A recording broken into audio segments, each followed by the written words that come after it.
Hi there everyone, I'm Deepak Arun studying in the 9B standard at G7 here to talk about the nuclear bombing in Hiroshima and Nagasaki and why we still have them. So the World War II created many things, many weapons. Some are genius, some are utterly stupid, like the heaviest tank ever made, the mouse. We have world's biggest and heaviest battleship, the Yamato class battleships, automatic assault rifles, intercontinental ballistic missiles, jet fighters, jet bombers. But still, along with all these things, one weapon emerged too: nuclear weapons of mass destruction that uses nuclear fission to release extreme amounts of nuclear radiation along with hurricane scale winds and a fireball of death. Nuclear fallout will affect that region as well. The Trinity project conducted by the United States in the United States was the first to test this kind of a destructive weapon. And it also did affect the citizens of that country as well. And they didn't even know that until Kodak exposed the nuclear weapon and tried to sue the US government for it. Ultimately, they came to a deal,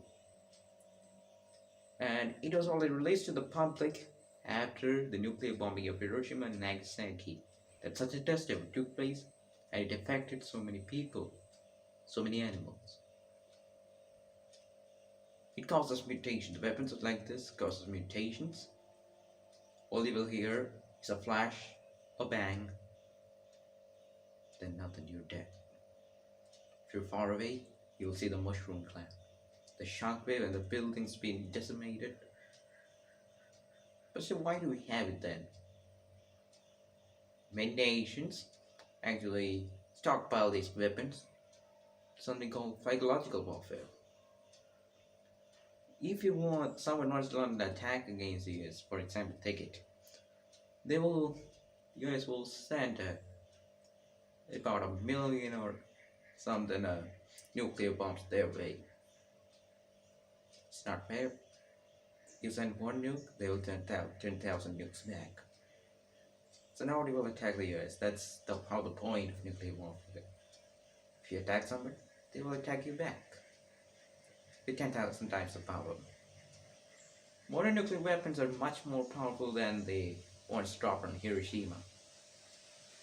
The saw bomb is a powerful stuff of mold, about 1 million times the power of the one dropped on Hiroshima.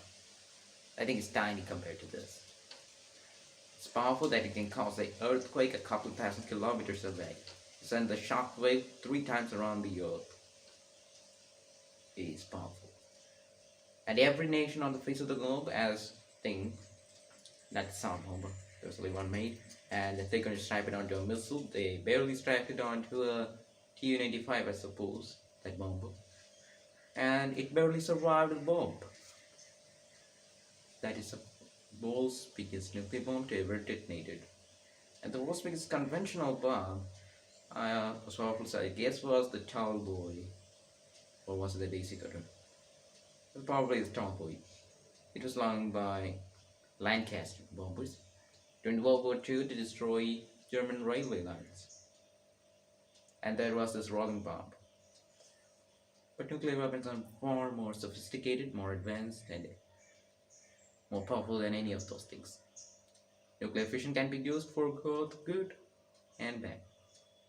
Good things like nuclear reactor technology that uses nuclear fission to create electricity, and sometimes it can go wrong and create a Chernobyl-like environment. But we found that there's a radioactive catfish in the cooling pond, and there are bacteria there that absorb radiation, nuclear radiation, and that might even help us. So it's places like this that gives you an example what things can go wrong and what happens if things go right. You'll get lots of electricity. At the same time, Nuclear bombs almost does the opposite of that. All they deal is destructive things to another country. You all better hope that not a stupid guy will send a nuclear ray and blast your home like everybody else. We believe a nuclear missile can contain up to 7 nukes.